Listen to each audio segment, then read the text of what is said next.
Thank you very much. Is this thing on now? Can you hear me? I have a loud voice anyway. Okay, so here we are at the Provost Lecture Series.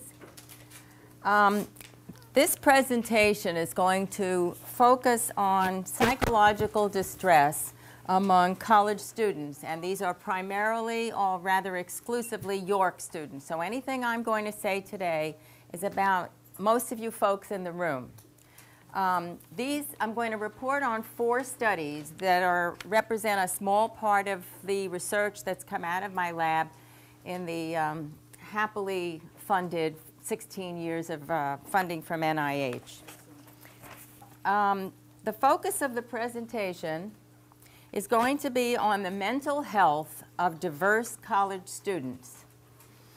There's a priority concern in the literature, all the public health literature, that focuses on the need. What happened? I'm just going to run your slides. Okay. Oh, thank you. Thank you. That's not my strength, so thank you. Okay, so there's a big priority in the government to focus on ethnic minority, diverse populations in terms of health, and including mental health. The lack of information on this population has been referred to as unbelievable and inexcusable, with which I concur. So some of my research focuses on this terrible lack of information. The research will be, in 4 parts. In other words, I'm reporting on 4 sub-studies. The first sub-study will be on psychological distress and its causes. The second and third will be on psychological distress and its outcomes. And the 4th study will be on the use of counseling to deal with the distress. So let me give you some background, not much. Again, mental health of diverse college students is a priority concern, but there's little research on this topic. One well-known researcher said that the proportions of people of color in most studies of college students' mental health is too small to warrant conclusions about these students. So again, my research attempts to fill in some of the well-recognized gaps in the literature by especially focusing on mental health among diverse ethnic and social class college students. College students in general, that is the literature that's available, college students are thought to have a lot of psychopathology. How many of you think you have a lot of psychopathology? Or let me translate, you feel stressed. How many of you feel stressed? Yeah. So college students in general are thought to have a lot. It is estimated that between 1/2 and 3/4 of non-users of student mental health services in college have significant emotional problems, and that from 10 to 40% suffer psychological impairment. Many think, we'll see if they're correct, many think that college student psychopathology has increased in recent years, and increased, they say, because of the diverse population that now attends college, diverse in terms of age, gender, and ethnic group. So remember to do this. So there are conceptual arguments that support this conjecture, these conjectures, and that is that individuals who are older, female, and people of color can be expected to have higher levels of psychological distress. Why? Well, one argument is the U.S. is a racist society, so people of color live in an atmosphere of oppression that is stressful, that can be expected. They, therefore, can be expected to manifest higher levels of psychological distress. Similarly, U.S. is asserted to be a sexist society. Most of us would agree, who are in one gender anyway. And that women have a subordinate status in the United States. They're marginalized, discriminated against, and oppressed, and therefore that they could be expected to have higher psychological symptoms than males. And also because older students have more responsibilities, they could be expected to have more stress. So this is a teeny bit of the background for all of these studies. Study 1, excuse me 1 second. Well, you can read what it is. And for the research students in here, you ought to be getting your pens out. Okay, study 1, we're going to talk about the level of psychological distress manifested by first-year students in an undergraduate college with a very diverse student body. And we're going to talk about these levels of distress and how and if they're affected by age, gender, and ethnicity. So this study tests the propositions that levels of psychological distress are high among these students, and that the high level of distress is related to age, gender, and race ethnicity. The existing evidence, not the assertions, the evidence is sparse and inconclusive regarding ethnicity and psychological symptoms. It's mixed with regard to gender, and there's almost nothing in terms of age. Who's the sample? For this study, the sample is over 2,000 older adolescents who were beginning first-year students at an urban public college. Which college?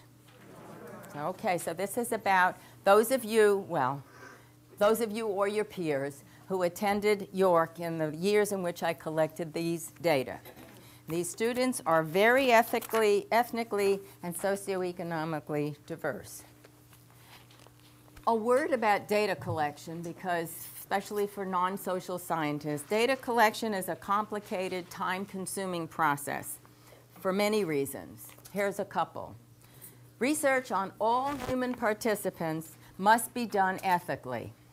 Toward that end, any research on human populations must get approval from the IRB, the Institutional Review Board. Make sure I'm on the right one. The Institutional Review Board for the Protection of Human Subjects. This is a body mandated by the federal government, by CUNY and other similar kinds of organizations, hospitals and so on, to ensure that subjects are treated with respect and that there's minimum harm and maximum benefits. Data for this study were collected in 2 ways: in class, in questionnaires, self-administered questionnaires, and via a research pool. More about that if you want later. In order to participate, the individual had to provide informed consent. That is, agreed to participate after having been informed and understood the conditions of participation and informed that he or she could stop at any time and that there would be no penalty for stopping. In social science research, we often collect data with scales, also known as measures. This is a common thing, but we have to figure out what it is we're talking about that we're measuring. So psychological distress for this study is the degree to which an individual reports symptoms of anger, anxiety, and depression during the last 2 months. There's more to it than that, but I'll leave it at that. This is from a man whose name is John Briere, who developed a trauma symptom index. And these 3 scales of anger, anxiety, and depression, this group of 3 is part of his trauma symptom index, which has excellent psychometric properties. These are examples of some of the questions. There are 25 questions that form this scale. Here are some examples. How often have you experienced each of the following in the last 2 months? Becoming angry for little or no reason, feeling tense or on edge, wanting to cry. There are 25 questions. Each one is scored, coded from 1 to 4, and so the theoretical range of responses is from 25 to 100. How did we measure race ethnicity? There are many ways to measure this. This is how we measured it for this study, in accordance with how the U.S. government at that time collected information. A self-report for 5 ethnic groups, check 1. How did we measure gender?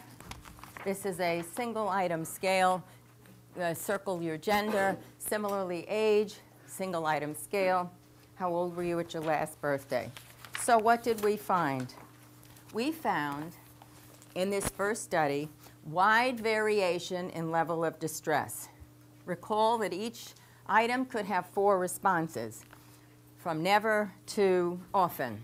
Some individuals reported never having any symptoms in the past 2 months, and some individuals reported often. The typical level was seldom experiencing each item. Typical level, seldom experiencing each item, which was, in my opinion, lower than what I thought, anecdotally from students. When we collapse the data, you can see that we have approximately half the people low level of distress, approximately 40% moderate, and 13% of these folks have what the scales author calls clinically significant level of distress, meaning distress to such an extent that it interferes with everyday functioning. So the good news is that these rates are similar to national norms. The good news is that we're not very different. The bad news is look at all those folks who are walking around with a lot of distress. More about that to come. What did we find in terms of the relationship between race, ethnicity, and distress? Well, guess what we found? Ethnic groups do not differ at this college. In these years, with these lots of people, the ethnic groups did not differ in terms of reported distress. The means are shown, and none of the ethnic classifications that we used had statistically significantly different levels of distress than the others. This is in spite of the arguments that I presented that we would have expected there be differences. What did we find in terms of gender?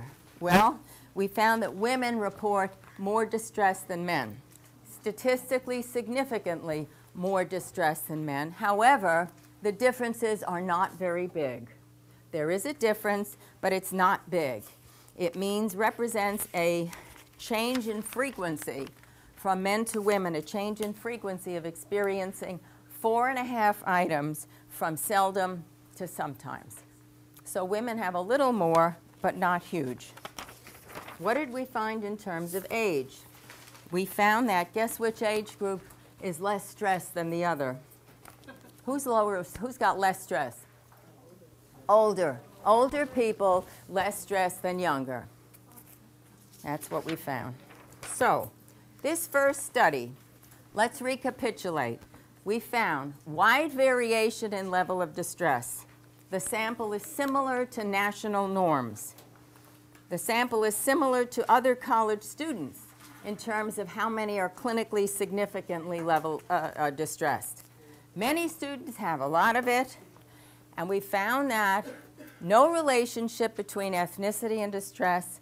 Women have slightly more than men, and younger students have more than older students. So, if those things didn't cause distress to any great extent, what does cause psychological distress? Well, obviously, lots of things could. The study I reported on, which is not reflected here, indicates that the demographics don't have a whole lot of relationship. But other causes may be there. Exposure to all sorts of stressful experiences, for example, domestic violence, serious accident, et cetera, et cetera. Vulnerability factors, protective factors, and this is, for your purposes, this is speculation. I've tested this elsewhere, but it wasn't reported today. So these are other potential causes of psychological distress. Okay, let's move on to study 2. Recall that studies 2 and 3 have to do with psychological distress and what it causes, results in. So the first of these, what it results in, is let's see what it does to educational outcomes. There are assertions in the literature that psychological distress and educational performance have a relationship, but the evidence is mixed. A couple of studies found small but statistically inverse relationships between depression and GPA. That is, the more depressed, the lower the GPA. Other studies have found no relationship. Our hypothesis is that the level of distress reported by first-year college students is related to academic performance in the first and second years of college. Who's the sample for this study? Approximately 400 York College first-year students. And they're ethnically and socioeconomically diverse. Some of the diversity of this sample is in terms of race, ethnicity. We talked about that. Some of the diversity is reflected in gender. They're also diverse in terms of income level in the home, ranging from median income ranging from under $15,000 to $100,000 plus. They're diverse in terms of nativity, 40% not born in the U.S., 60% born in the U.S. They're diverse in terms of type of household, 2-parent, 3-parent, 1-parent, etc., and in other ways. So, again, we have our becoming familiar psychological distress scale. This is how we measured psychological distress, with 25 items reflecting anger, anxiety, and depression. Here we have examples, again, of the psychological distress scale. If you missed it the first time, how often have you experienced each in the last 2 months with those samples? Okay, and we measured educational outcomes in 2 ways, and these are 2, more later if you want, 2 independent concepts and measures of educational performance: persistence and GPA. Persistence, I just want to give you a hint at how time-consuming, that's not to complain, just to explain, time-consuming and difficult it was to develop some of these measures. What is a persister? If I asked everybody here, we'd probably have, I don't know, 100 different definitions. We had to, first of all, obtain information from the student to get permission to examine his or her transcript. Then we had to learn the meaning of all the information on the transcripts. At one time, I was almost like a registrar. For instance, how many of you know what an R means on a transcript, or a Z? I don't know if you're not answering or you don't know. Anybody know what a Z is, or an R? Well, so I found out, because in order to figure out who's a persister, I had to know what the transcript said. So I had to read the bulletin carefully, meet with the registrar, and so forth. So what is the definition of persister we use? Did we conceptualize it as attempting credits? Attempting what kind of credits? Attempting how many credits? And did they have to complete the credits or attempt them? Which counts? Ended up, you know, there's no one answer, but we decided that if a student had registered for 3 consecutive semesters, including the semester of data collection, for a minimum of 2 credit-bearing courses, that person was a persister. And if the person did not meet those criteria, that person was not a persistent. So that was how we measured persistence. Had we measured GPA? Here, too, there was an enormous amount of work untangling, disaggregating the transcript to figure out how to define GPA. There had to decisions, for instance, do we include transfer credits? Do they get calculated into the GPA? Do we include, as York used to, I'm not sure anymore, 1 forgiven F in the first 28 credits? Did we include that forgiven F or some other grade? If the student obtained an F and then got another grade, took it over and got another grade, which grade got calculated? So we ended up developing a system of quality points upon which we based the GPA. What did we find? We found similar results in terms of level of distress in this sample as in the first sample. Wide variation, similar to national norms, 13% clinically upset, malfunctioning in life. Well, I should say but having difficulty. What are the educational outcomes? We found that wide variation of GPA, very surprisingly, because everybody talks about inflated grades. Me too, I usually talk about it. But actually, the grades covered the whole gamut from zero GPA to 4. And the mean GPA for the first semester, 2.46, and the second, 2.24. Of the students who started the first semester from whom data were collected, almost everyone completed that semester. 82% completed the second semester, and 71% completed the third. So we have a 3% attrition rate for the first semester, an 18% dropout for the second, and a 29% dropout by the third semester. What did we find in terms of the relationships that we were studying? Well, we found, first of all, there is a relationship between distress, as reported in the first semester, and persistence into the third semester. There is a statistically significant relationship, although it's pretty small. Doesn't account for too much. There is no relationship between GPA and distress. That means, regardless of your level of distress, you were likely or unlikely to get the same GPA as your counterpart who didn't have distress. Our mixed data reflect the literature in terms of distress and educational outcomes. So we have a small relationship between distress and persistence, no relationship between distress and GPA, and the results, by the way, are not different for males and females. Same results. So let's recap. We have, as I said, wide variation, 30% dropout by the end of the third semester. Distress is related to persistence.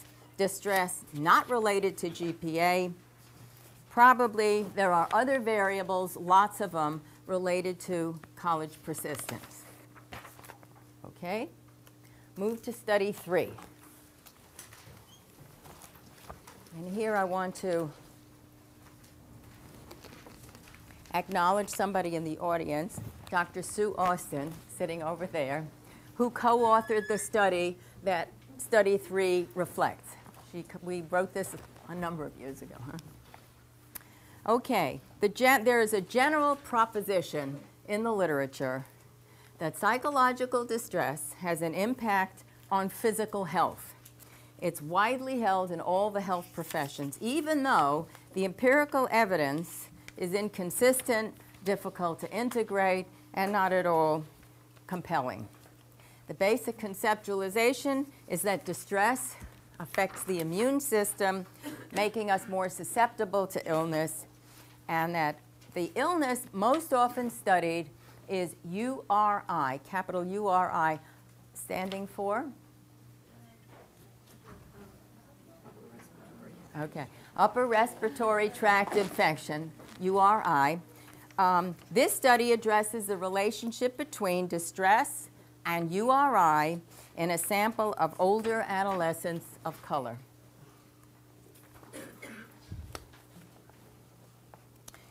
We're asserting that the more distress,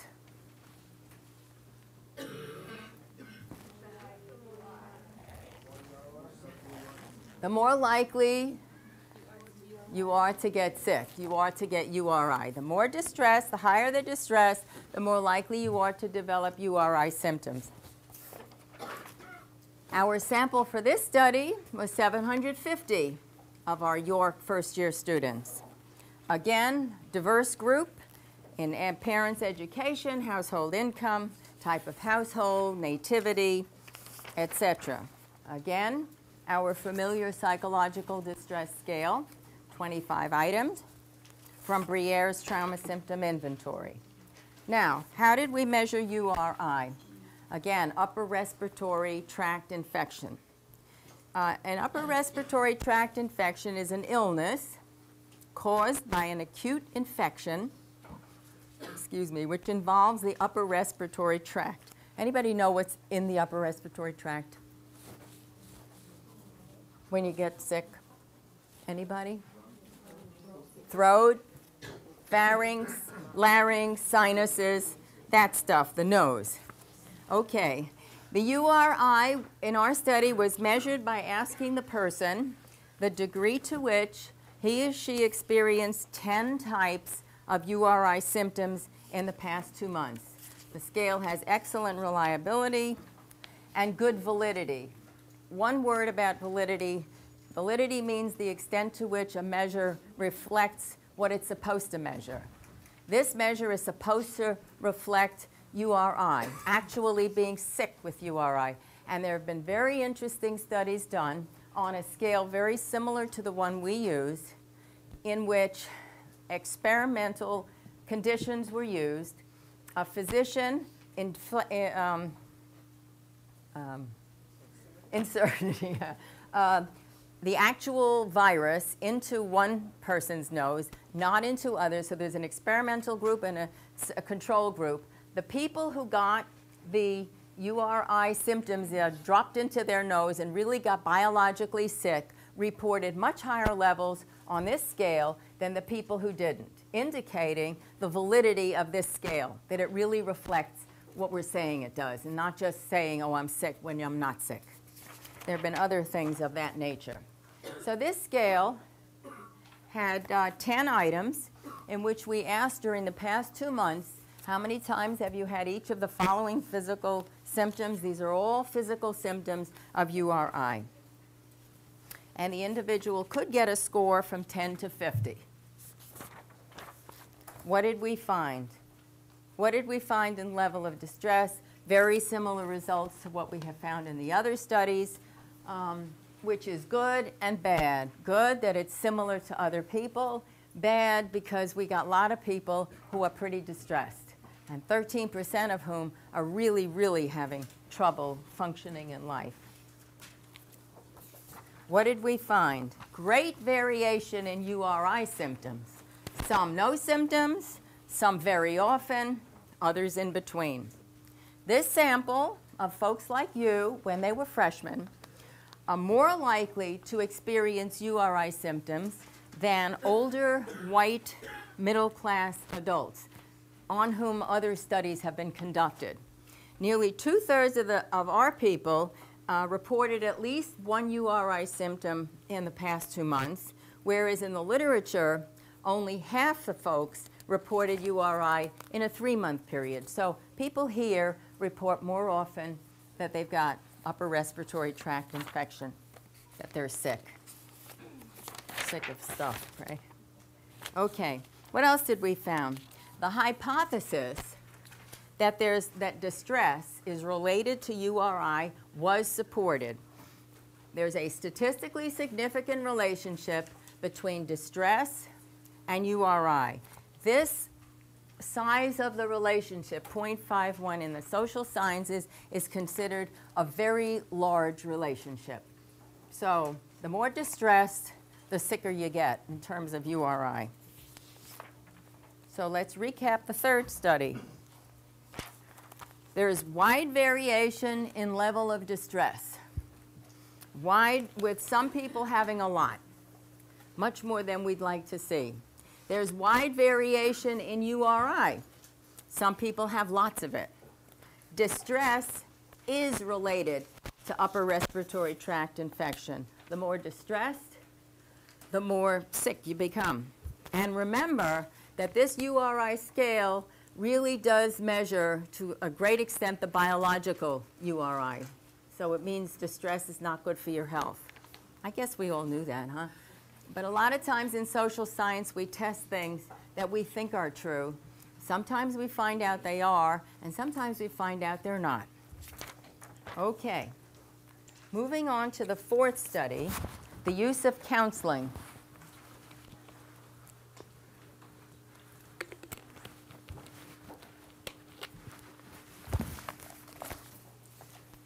Okay, remember there are 4 studies here. First study was what causes distress. Second and third studies, what happens when you are distressed. Fourth study, does anybody get help for being distressed or not? We're also going to discuss two related concerns of NIMH, the National Institute of Mental Health. Their two concerns are the underutilization of mental health services in general and the disparity in use of mental health services. It's very prominently featured in public health. There's great concern in the U.S. about the underutilization of mental health services among youth. Great concern. And there's also great concern about the disparity in the use of mental health services. U.S. policy goals, many policy goals, include increased use and decreased disparity. There are many publications and funding as a result of these problems in health. The information about college students' mental health is even more limited. There's concern, however, that there's both underutilization of mental health services and that members of certain social groups do not use services commensurate with their needs. This study focused on the actual use of counseling for emotional purposes. And so we have 4 hypotheses for this study. The first is to determine the level of counseling. Will it be, in the back of my mind, will it be the same as what's thought to be the level of use among Caucasian students about whom there is a little information? Will it be the same or will it be different? The 3 other hypotheses are in terms of the relationship between gender and use, where we hypothesize females would use more. Where there'll be a relationship between race, ethnicity, and use, where people of color will use less, and a relation between social class and use, where we hypothesize, what do you think? Higher class use more, we hypothesize. Okay, who is the sample? This sample had 1,700 older adolescents with a mean age of 18. Remember, these are our diverse folks, first-year York students. We have our familiar psychological distress scale, 25 items from Briere's trauma symptom inventory, covering the dysphoria range of his inventory, dysphoria being the opposite of euphoria, and dysphoria composing anger, anxiety, and depression. Gender, you know how we collected that. Single item scale for race, ethnicity. How did we measure socioeconomic status? Well, it's a combination of 2 single item questions in the questionnaire. Mother's education and household income last year. We added the results of both items together, and one could have a score ranging from 2 to 13, where 2 would be the lowest amount of education, elementary school, and a combination of that plus earning under $15,000 in your household the last year. Our measure of counseling was a single item scale in which the subject reported during the last 6 months how much they used counseling for emotional purposes. And we spelled out you could have counseling by any one of these people, and please to answer the question. So our familiar level of distress, some none or a low, some a lot, some really a lot. How much did they use counseling? Well, like their counterparts in the rest of the college community, 90% had never used it. 5% had used it once, this is in the last 6 months, and 5% more than once. That's for the whole sample. What do we have in the social classes? The distribution from lower class to upper middle. This distribution, these groups were collapsed to sort of mirror what's in society from low to upper middle. You can see that the modal category is lower middle class, and the smallest is upper middle. So what did we find in terms of the relationships that we were testing?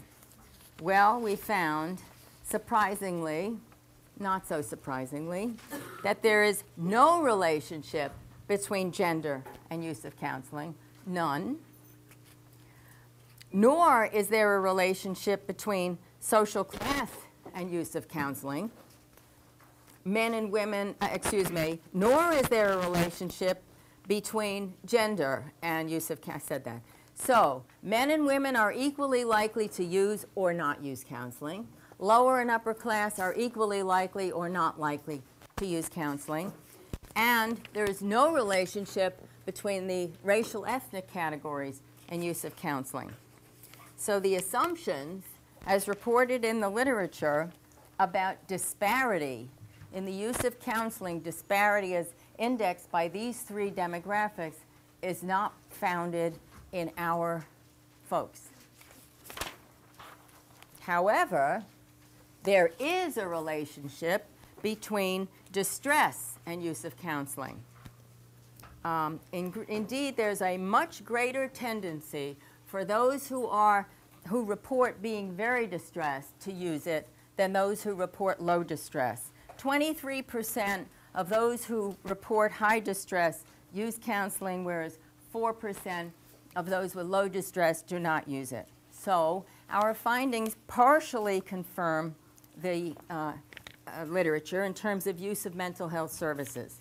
There's a relationship between need for service, as indexed by level of distress, and use of service. Those with high use more. But the assumptions about disparities in use, not supported. No differences between gender, race, ethnicity, social class, and use of counseling. There is, however, underutilization.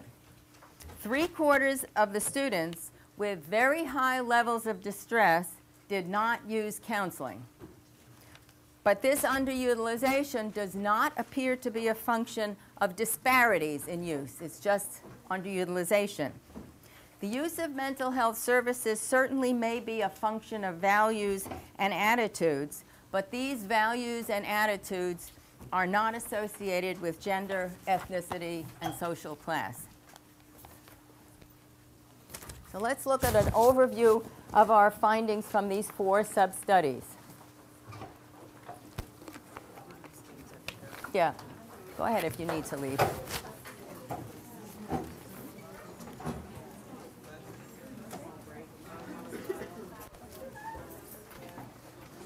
There are seats. There are seats. Yeah.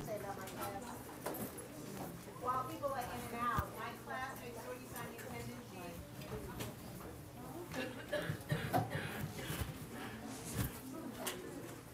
Okay, so what did we find? The overview of our findings is that these on-age, diverse York students at the beginning of college have a considerable amount of distress, but not more than their age mates in the rest of the U.S. Women are slightly more likely to be distressed than men. I'm just waiting. GPA is not related to distress. Persistence is slightly related to distress. URI is very related to distress. Counseling is underutilized at the beginning of college. The use is not related to gender, class. It is related to level of distress. So what do we make of all this?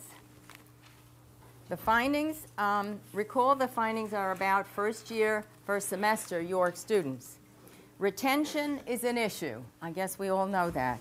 30% of the students drop out by the second year. Why do they drop out?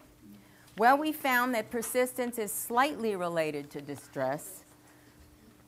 The more distressed, the less likely you are to stay at York. But there clearly are other factors at play. This points to a need for research by York.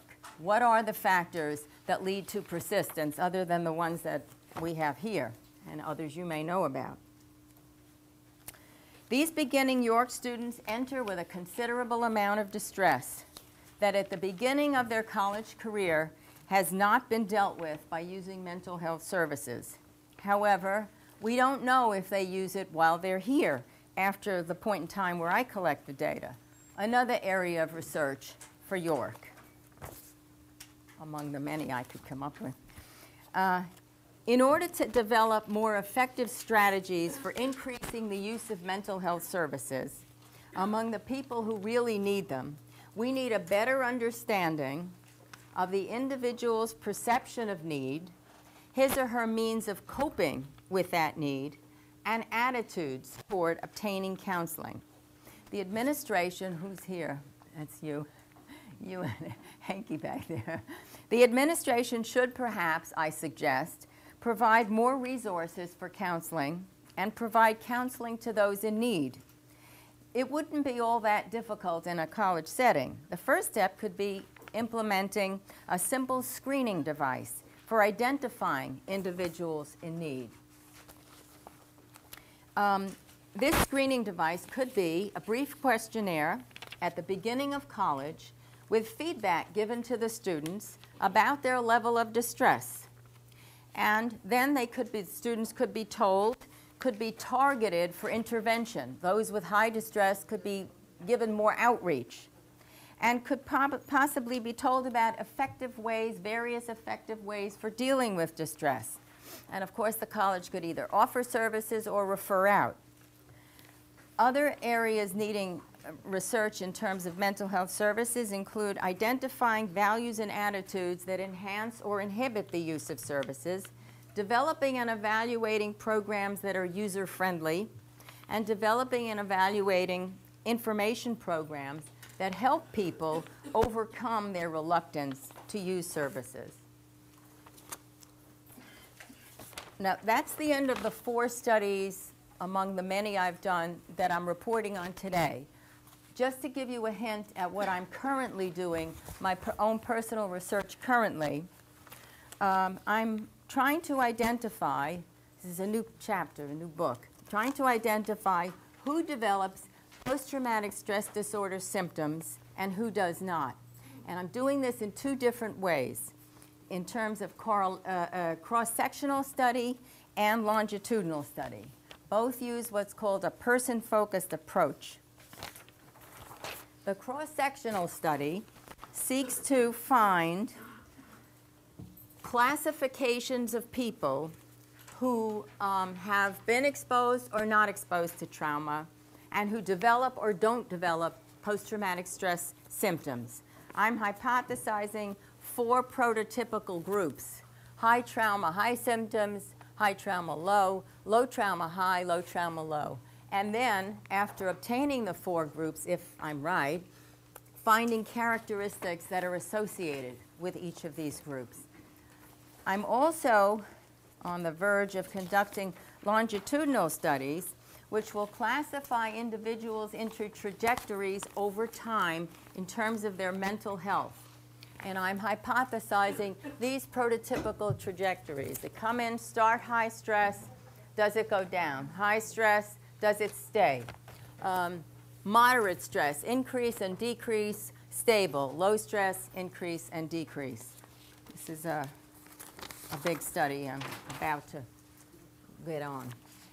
Some caveats about all of these studies. We use a convenience sample. That's a problem in research. We use a sample from one urban area. That's also a problem. It's correlational design. Some of the scales are single-item scales. But on the plus side, the major variables distribution is similar to that which we find in other samples. Some of the bivariate relationships are similar to what's out there. And the strengths is that it's a very large sample, mostly multi-item scales. And as I said, the bivariate relationships fit within the literature. These are the folks who currently are all members of my research team. Maybe they could just raise their hands. We've got Nadia Kassoon over there. Jonathan Medina, did he leave for class? Okay. Iana Sick, Jasenia Pena, left for class. Okay. And the folks in my independent study, where are you? Okay. Okay. So that's it.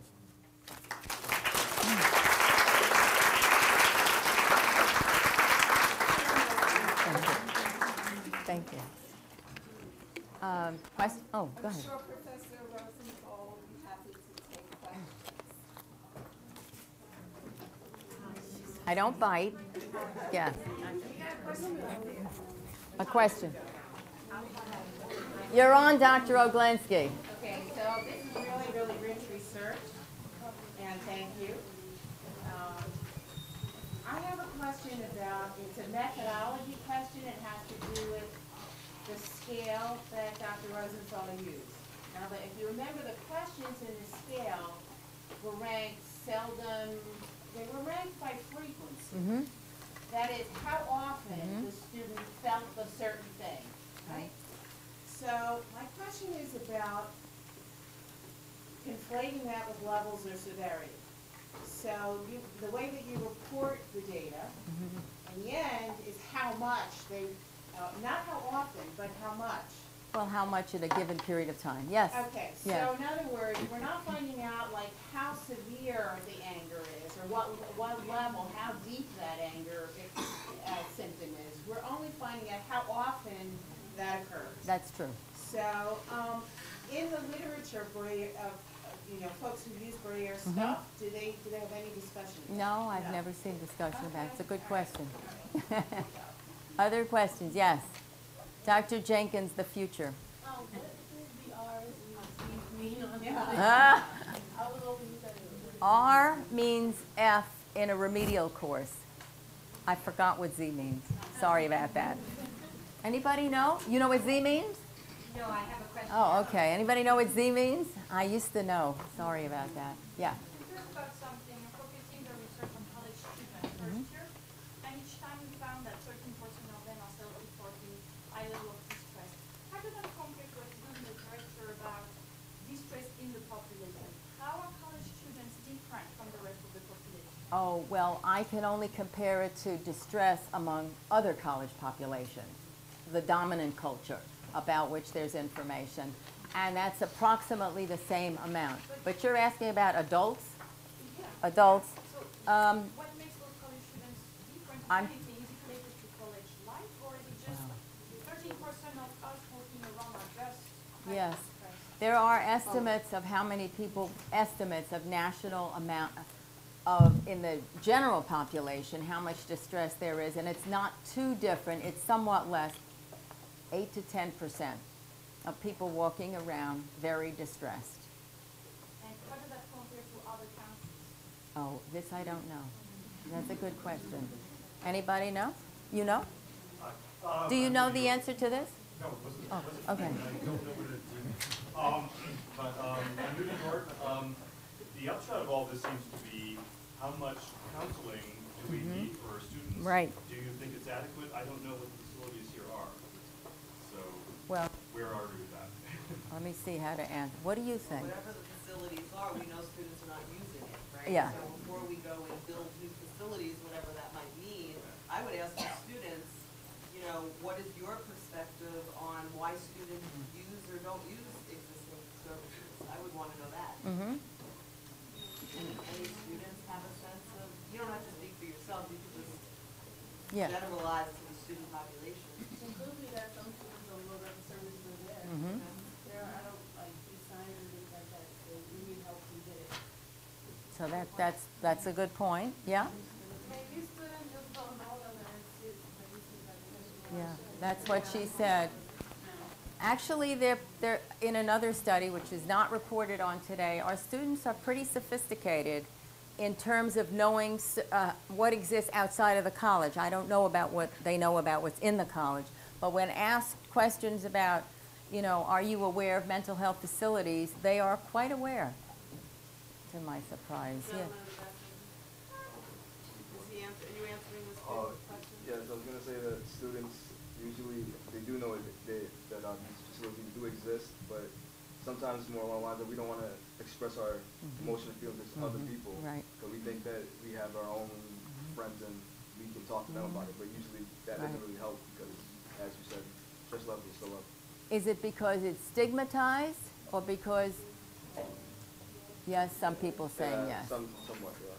Somewhat, I would agree. yeah. Were you answering this question too? I was going to say that in certain cultures, a Yep. stereotype that Yep. if you're seeking counseling, Yep. you're crazy. Yep, yep. Or weak. Or weak, yeah, yeah, yeah, yeah. A few students have expressed like a privacy issue that they don't think the counselors or the resources here are going to really keep their information private because your college communicates some, depending on what the issue is, your college communicates. Not only that, they don't think that these programs that's inside your college, like SEEK or student support services, places like that, will actually benefit them at the end of the day. Students see these resources as a way to get money or like a textbook and don't really know like what else they can actually offer to them. So they're not aware, they're somewhat stigmatized, they're afraid of confidentiality issues. Okay, yeah. Yeah. I was thinking about, you did not find a correlation between race and ethnicity with the level of stress. I was thinking if you have any information about other colleges where maybe, because here actually minority are majority. So that's a good thing because that can really get the level of stress down because Yes. maybe we are all Yes. same. But how about other colleges where the situation is just the opposite and maybe there are three minority Yeah. people in Well, are you asking about GPA or are you asking both about distress? GPA and distress. Well, GPA, there is mixed evidence in the literature, with some of it mostly based in Caucasian samples, saying the more distress, the lower the GPA, but some saying no relationship. So it's mixed, it's unclear.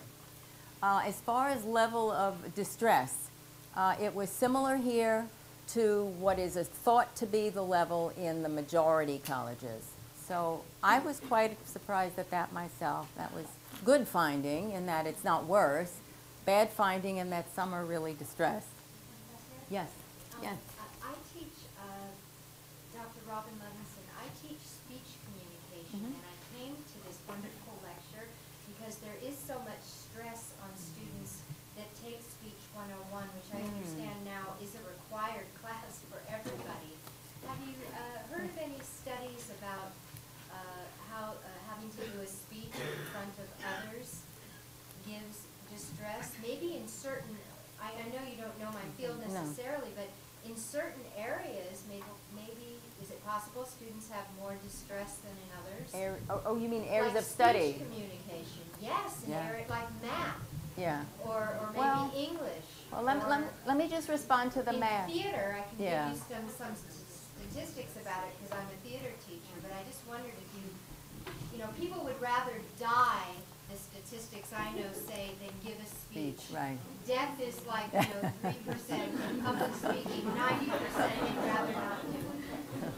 Well, I don't know about speech, so I can't, but I do know about stress and math anxiety. I did a study, not reported here, years ago, long before I was doing this information, and I teach research methods, and teachers of research all talk to one another about how anxious the students are, and they're not going to do well because they're so nervous. You put a number on the board and they freak out. Well, I did a study of 5 master's, it was master's degree program in social work. Social work is a field that people go into who do not like numbers. They don't like math, they don't like, right? Yeah, they're all laughing. And I was positive that I'd find enormously high levels of stress, and that stress would be related to their grades. Lo and behold, yes, there was a little stress, no more than this amount of high anxiety. Maybe this is a long time ago, but maybe 10% of the people in these classes had high anxiety. Maybe 10% had very low anxiety, and the majority had somewhere in the middle. Following up and related to what Francesco was saying, as a faculty person, when students come to me, let's say after a test and they're disappointed about a low grade, they often say, well, I have stress, or I have personal problems, or I have family issues, or this and that. So are we to now feel that this is not as significant and the real issue is their academic effort, you know, do you want to like apply, do you apply your research to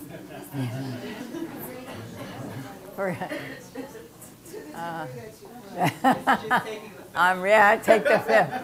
I mean, this evidence would suggest that, on the other hand, there are factors that I know from other studies I've done that are related to distress, like violence, certain kinds, for certain amounts, for certain periods of time, severe accidents. And if, from the literature and my own research, if a person, this has nothing to do with saying I'm stressed, but if a person has a series over time of stressors, big stressors, that person is more likely to, you know, to develop distress. And I don't know that they're going to, you know, do poorly or not. But as I think about it, the distress is a cumulative measure of everything that's gone on in their lives. So there isn't much of a relationship. But it may be other things. Yeah. Yeah. Yes. Dr. Ashton. Presentation. Just curious, the literature review, if I remember what you said correctly, the literature review showed that there is a relationship between socioeconomic status and the use of counseling. Okay, your Well, study, it asserts that.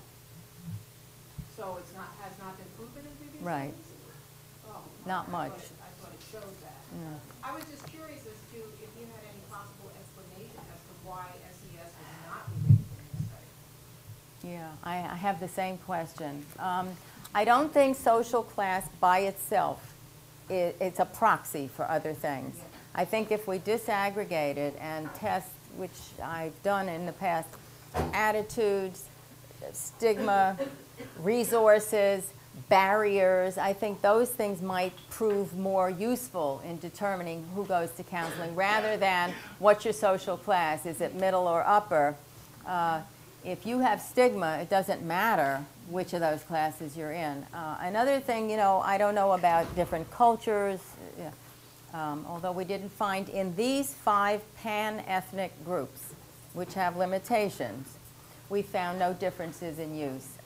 If I disaggregated it and tried 24 groups, maybe something would show. I have data on that. Yeah. Was So, clergy included, or was it just? who? What? Was clergy included in the list? You had a list. of Pastor. have you Yes, spoken to pastor. pastors? Yeah. Yes. I'm still here, so I didn't say. I was actually a research assistant a couple years back. Oh, yes, I know you. Suhaila, hi. How are you? I have a question. You said that distress is an accumulation of life stressors, right?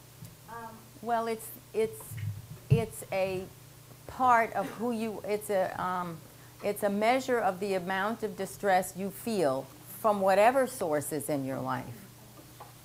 It's where you are in the distress world. But isn't it also true that in college, that's like a time when students are more susceptible, and because they're defining themselves, they're usually prone to undergo more stress. And if there is any sort of susceptibility, if there's any traits, any type of psychological distress that happened in their family or anything like that, it would be more likely to develop during that time, right? So perhaps would it be good to study the students maybe like in their 3rd year of college as opposed to their 1st year, because it's Of their 3rd year in addition to their 1st year. And that's the longitudinal study that I'm conducting. But preliminary data indicates that as you are in your 1st year, so you are in your 2nd year, and so you are in your 3rd year. Not everybody, but the preliminary data indicate that the level of distress, that this is a personality kind of thing, remains relatively constant. But stay tuned for more on that. Yeah. Yeah. Oh. Yeah, you said that when you have your hypothesis before you begin your research, there are certain conclusions that seem intuitive. And the point of the research is to find evidence. To test them. Yeah, as researcher, how do you, let's say, personally cope with evidence that seems to counter the prevailing assumptions? That's a great question, really great. And when I teach research at all levels, including and especially doctoral students, I tell them that they have got to be open to finding out that their most dearly beloved held ideas aren't true, and they may not be, and that it doesn't mean you did bad research. It only means sometimes what we think we know isn't true. I did a study in response to you some years ago with the relationship between level of crime in your neighborhood and personally experiencing crime. Well, it was a non-starter to me, I said to myself. Of course, the higher the crime neighborhood, the more you experience crime. And lo and behold, no relationships. I said I must have done something wrong. So, you know, I mean, I had precincts, police precincts, I had, census data. I did it again, and again, and again, and there is no relationship.